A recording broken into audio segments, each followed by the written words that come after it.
The city of San Francisco, California, had always been alive with endless possibilities.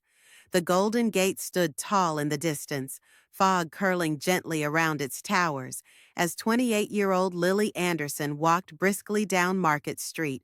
Her dark brown hair was tied neatly in a bun, her tote bag slung over her shoulder, and her mind already racing through the deadlines she had to meet. Lily was a marketing manager for a tech startup, a job that consumed most of her energy. On the outside, she looked put together, confident, determined, successful. But inside, she carried a quiet ache, a memory from years ago that never left her. The memory of Ethan Miller. They had met in Boston, Massachusetts, when she was still in college and he was pursuing architecture. He was her first love, the kind of love that shaped you, the kind that left fingerprints on your soul. For 3 years, they had been inseparable. They dreamed together, laughed together, planned a future that felt certain. But life had other plans. When Ethan's father suddenly passed away, he had to move back to Dallas, Texas, to take care of his family. Lily had just started her first job in Boston, and neither of them knew how to balance the distance.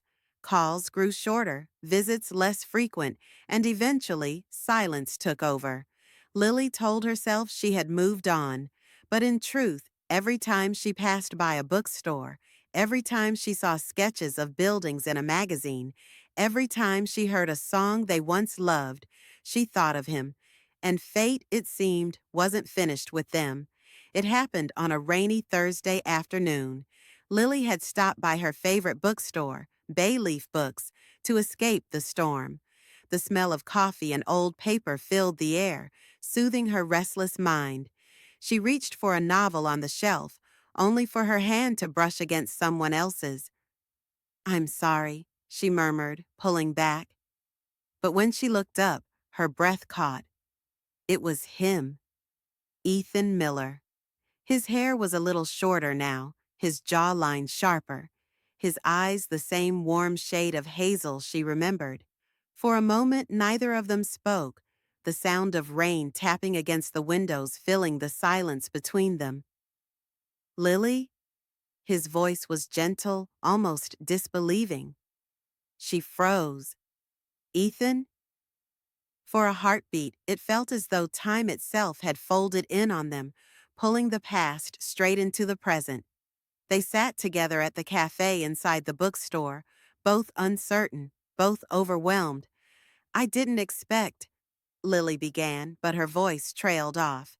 "Neither did I," Ethan admitted with a faint smile. "I just moved here, got a project with a design firm in the city." Of all the places, of all the moments, destiny had brought them to the same bookstore on a stormy afternoon. They talked for hours about his work in architecture, about her career in marketing, about the years they had missed. Beneath the small talk, there was something unspoken, a pull, a familiarity that hadn't faded. But there was also hesitation. The past still lingered between them.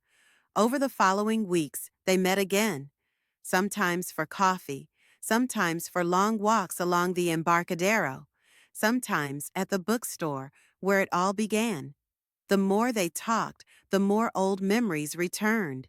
Nights spent dreaming about the future, the way Ethan always made her laugh, the way Lily inspired him to keep chasing his passion for design.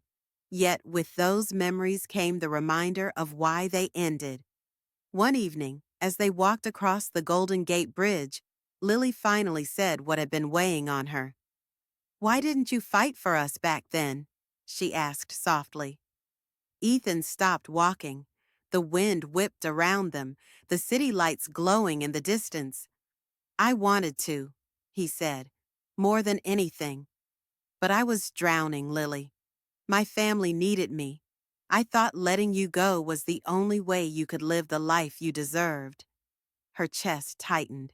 She wanted to be angry, but all she felt was sadness. "I waited," she whispered. "For months, I kept hoping you'd come back." Ethan's eyes softened, regret heavy in them. and I never stopped hoping you'd forgive me." Despite the pain of the past, something kept drawing them closer. There were nights filled with laughter, like when they got lost in Chinatown and ended up eating dumplings at a tiny restaurant with only 3 tables. There were quiet afternoons at the bookstore where Lily caught Ethan sketching building designs on napkins, just like he used to. Slowly, Lily began to realize that the man sitting across from her wasn't just the boy she had once loved. He was someone who had endured loss, someone who had grown, someone who still carried her in his heart. But destiny wasn't done testing them. One Saturday, Lily received a call from her company. She had been offered a promotion, a big one, but it came with a condition. She would need to relocate to New York City within 2 months. Her stomach dropped. New York had always been her dream, but now